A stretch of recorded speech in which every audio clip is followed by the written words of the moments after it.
여러분 반갑습니다. 디버깅을 통해서 배우는 리눅스 커널의 구조와 원리의 저자 김동현입니다.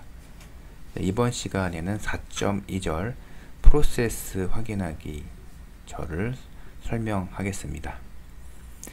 저번 시간에는 프로세스란 무엇인가에 대해서 설명했는데, 이어서 라즈베리 파이에서 프로세스 목록을 확인하는 방법과 그리고 확인된 프로세스에 대해서 설명을 하겠습니다.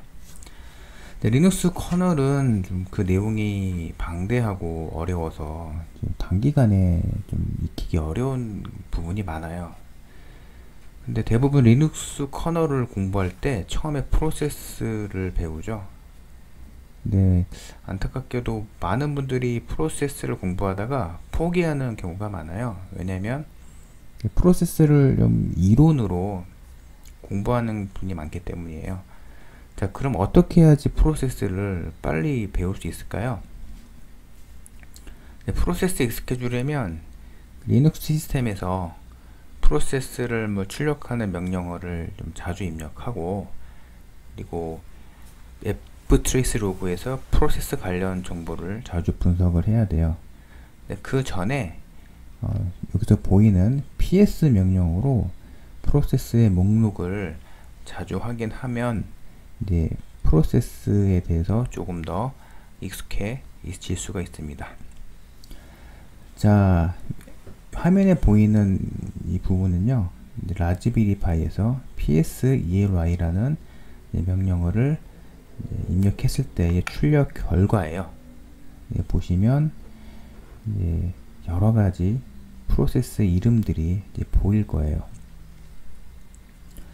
자, 여러분, 그 라즈베리 파이와 같은 리눅스 시스템을 딱 부팅을 하면 백그라운드로 어떤 프로세스가 실행이 될까요?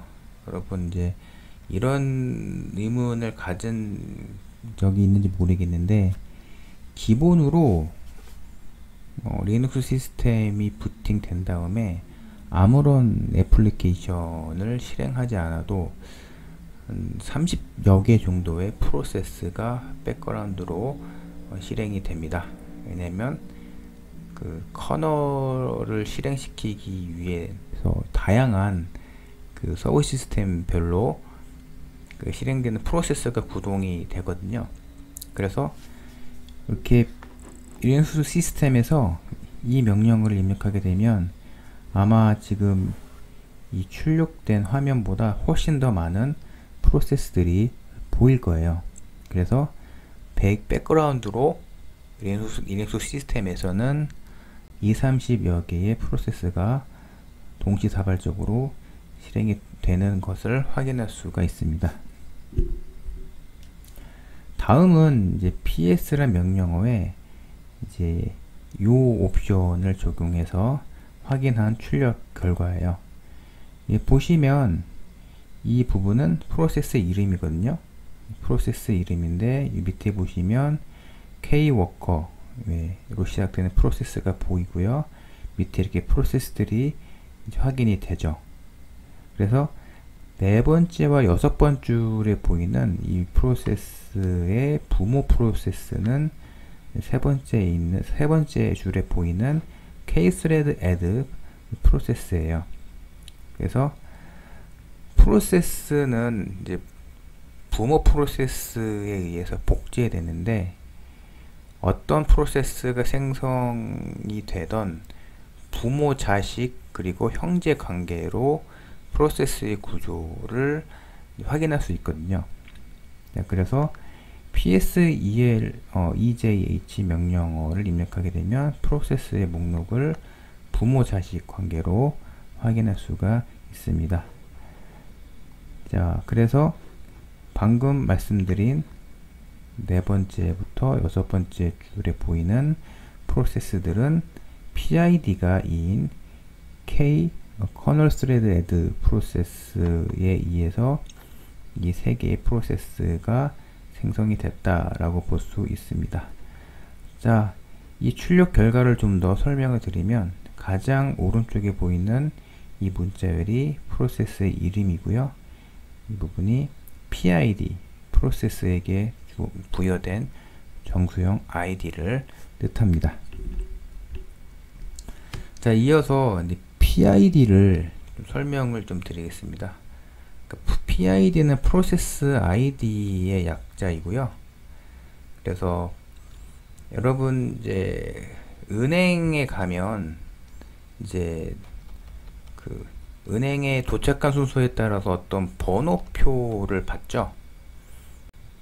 그 순서에 따라서 번호가 증가하는데, 예, 마찬가지로 프로세스가 생성이 되면 그 프로세스에게 어떤 정수형 ID를 부여를 해요. 그래서 프로세스 PID를 보면 대략 어느 프로세스가 먼저 생성이 됐는지를 확인을 할 수가 있습니다. 리눅스에는 공통으로 커널이 생성하는 프로세스가 있는데 또 다음과 같은 아이디를 부여하게 됩니다. 그래서 이니 프로세스는 PID가 1이고요. 스와퍼 프로세스는 0, 케이스레드 데몬 프로세스는 PID로 2를 부여하게 됩니다. 네, 그래서 그 리눅스 시스템 프로그래밍을 할 때 get PID라는 저수준 함수를 호출하면 프로세스의 PID를 읽어올 수가 있습니다. 자, 밑에 보시면 이제 요 함수가 그 시스템 콜 핸들러 함수인데요. sysget PID라는 함수의 구현부인데, 예, 그래서 유저 애플리케이션에서 리눅스 저수준 함수인 getPID 함수를 호출하면 커널 공간에서 이 함수가 실행이 되고, 여기 보시면 task tgid vnr이라는 함수를 호출해서 프로세스의 PID를 반환하게 됩니다. 자, 그래서 PID는 뭐 어떤 프로세스의 이름과 더불어서 이제 굉장히 자주 프로세스를 식별하는 정보로 많이 활용이 됩니다. 자, 이어서 프로세스를 확인하는 이제 방법에 대해서 좀 설명을 드리려고 하는데요. 여러분이 이제 ftrace 로그를 열어보면 이제 화면에 보이는 이 패턴의 메시지를 볼 수 있습니다. 자, 그래서 자, 이 ftrace 로그를 좀 해석을 하면, 자, 이 ftrace는 어떤 정보를 나타내냐면요, 프로세스가 스케줄링 되는 동작을 나타내는 ftrace 로그예요. 그런데 이렇게 ftrace의 어떤 그러니까 커널의 세부 동작의 종류별로 어떤 커널의 동작을 나타내는 것을 ftrace의 이벤트라고 부르는데요. 스캐드 스위치 같은 경우는 커널이 스케줄링 되는 동작을 이제 나타내는 ftrace 이벤트입니다. 그래서 ftrace에서 가장 유명한 이벤트 중에 하나인데요. 이 로그를 보시면 이제 크롬 브라우즈라는 이름의 프로세스에서 kworker slash 2.3이라는 프로세스로 이제 스케줄링 되는 동작을 의미합니다. 여기 보시면 PID가 1436이고요. 여기 보시면 PID가 1454입니다. 그래서 이 프로세스가 이 프로세스보다 먼저 생성이 됐다라고 추정을 할 수가 있고요. 왜냐하면 PID가 이제 더 이제 작기 때문이죠. 그리고 보시면 120은 이제 프로세스의 우선순위를 의미해요. 그래서 우선순위가 120인 프로세스에서 120인 프로세스로 스케줄링 된다라고 볼 수가 있는데, 일반적으로 이제 우선순위가 120이면 일반 프로세스라고 볼 수가 있습니다. 여기 보시면 이 정보는 타임스탬프, 시간 정보를 의미하고요. 여러분들이 보통 이제 ftrace 로그보다 커널 로그를 더 지금 자주 보실 것 같은데요.